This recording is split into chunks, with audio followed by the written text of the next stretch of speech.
The last column is what I call the fruit level, apple level. I've used those terms individually. I think about this in terms of, and I wish I could remember where I read about this concept. It's a way to handle projects where these are the you think about it in terms of a tree with fruit on it, and you need to get the fruit out of the tree. So you think about what it's going to take to get the fruit out of the tree. If it is down here on these bottom limbs, it's called low hanging fruit. It's the easy pickings. It's the stuff you can just shut up and do it. Get the ladder, get up there, get the fruit down, and move on. Right. The stuff in the middle, you may not have a ladder that's tall enough. You may not have, you may not have the right boots, or you can't climb the tree, or anything like that. This is where you're going to need to get some help. Anybody that is outside of yourself. So in my case, when we're talking about the house being a mess, this level right here, the level 2, would be where the house being a mess is, because I am going to have some kids helping me with that. I can't do it all myself. So that's where this level 2 is. It's going to take a team, and it could just be a pair. It doesn't matter. But it's going to take more than just you to get it done. So there's another added level of stress, because now you've got to find someone to help you. You've got to coordinate somebody to help you. You've got to arrange for them to be at the place at the time in order to help you. And it's just adding more stress. The third level are the trees at the top, the apples at the top and deep inside the tree. And if you're not a, professional farmer, and this is just a tree in your backyard, this is the forget about it level. All right, this is the stuff that is completely out of your reach. You don't have what you need to do it. Your friends don't have anything that can help you do it. It's completely dependent on somebody else at some level. Like, you can't. Well, here, I'll show you what I'm talking about. This is the impossible stuff. This is the stuff that you're worried about, but you have absolutely no control over that. None whatsoever. Everything else you have some level of control over. Those you have no control over.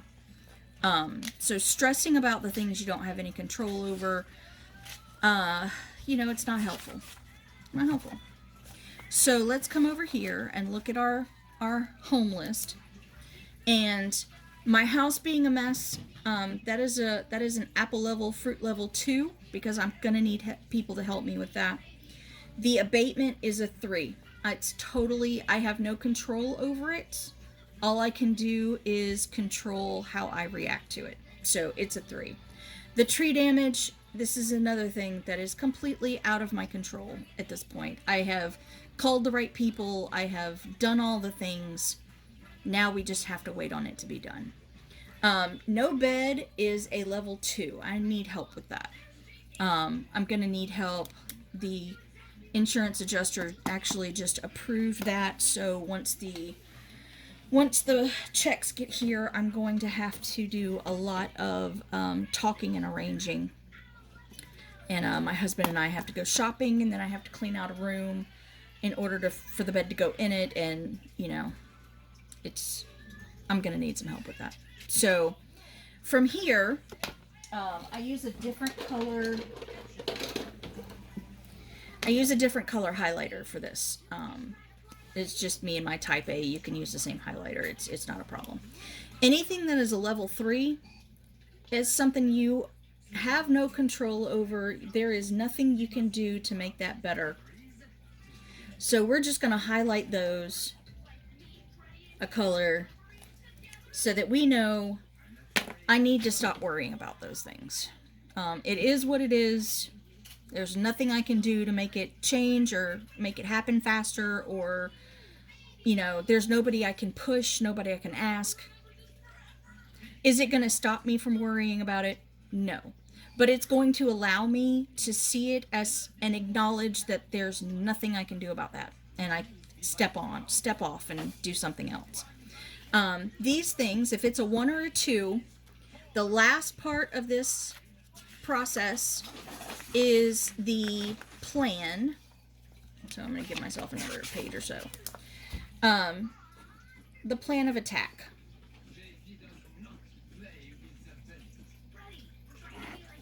So the plan of attack, what you're going to do is you're going to look at these things and you're going to start addressing how you can fix that. I'll start with the easy one. I have no bed. So in order to deal with that, I've got to, I had to get the insurance to approve it. Insurance approve, check received, room cleared, and bed purchased, bed installed, and that's what it's going to take to handle that. Now, you can totally look at this as a checklist, right? So here's my fruit list again. I have no control over how fast the insurance approves it. I can call and be a pain in the butt until they do approve it, just to shut me up. But aside from that, I have no control over how fast that happens. The check being received, again, once they approve it, it gets put in the mail. I can't control the post office. There's nothing I can do about that. So in order for me to be able to handle this stress, I have to figure out what things I can attack. The room cleared, it's again going to take some help. There's a lot of heavy stuff in there, so I'm going to need to move that stuff. Purchasing the bed, my husband would kind of like to be involved with that. And bed installed, that's going to take some coordination with the installation crew. So here I come again with my highlighter. Here's a 3, here's a 3, nothing I can do about those. And then we can use these as bullet points so that when those things are done, you can check them off. So the insurance has approved it. I have not received the check. So that's where I am right now. Does that mean I can't go on and start clearing that room? Absolutely not. That is on my weekend to-do list. To do over the weekend. I can do that. My husband and I have already been online searching for the bed that we want to replace it with. And, there's nothing I can do about the install. But, you see, I have got an action. I can physically do something to make this stressor go away. So, this activity is going to check off something to make this go away and get it off my list. So that's pretty much it. You just go through each little piece that's not highlighted. So you can, highlight this a different color to let yourself know there's a plan. Yellow means there's a plan. The house is a mess.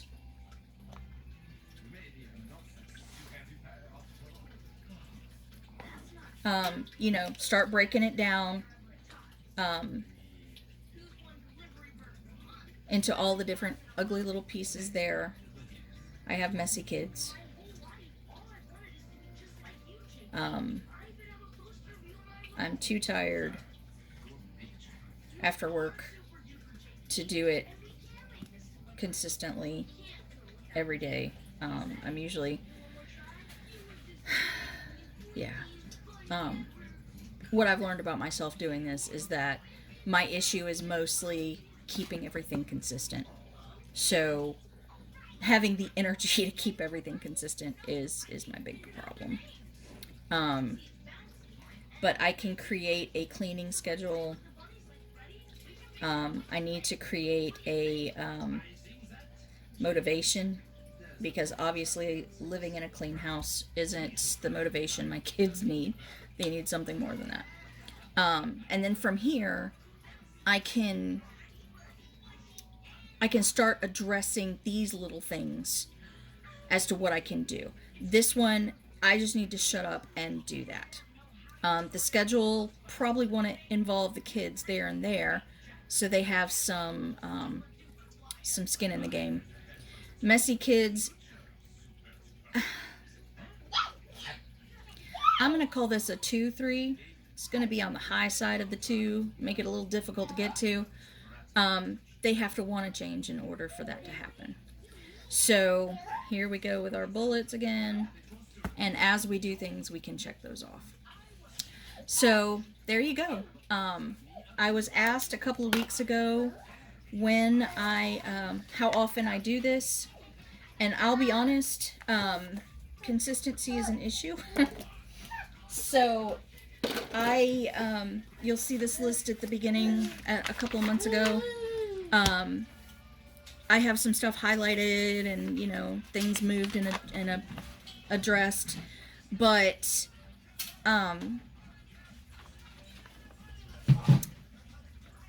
you know, I dropped the ball because stuff happened, and I couldn't get to it.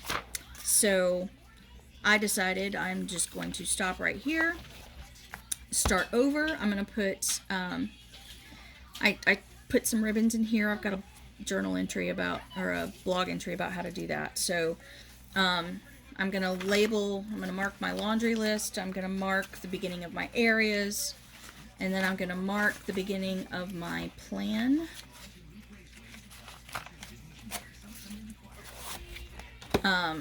So that this is going to stay close to me. This works best when it is nearby so that you can address it, adjust it, and it's in your face. Most of the problem people have with these things is that they set them somewhere and they forget about them. And so, yeah, they forget about them. And then all of this stress didn't go anywhere because you didn't do anything about it. And now it's just worse. So that's my stress log. Please let me know if you have any questions. I look forward to hearing from you.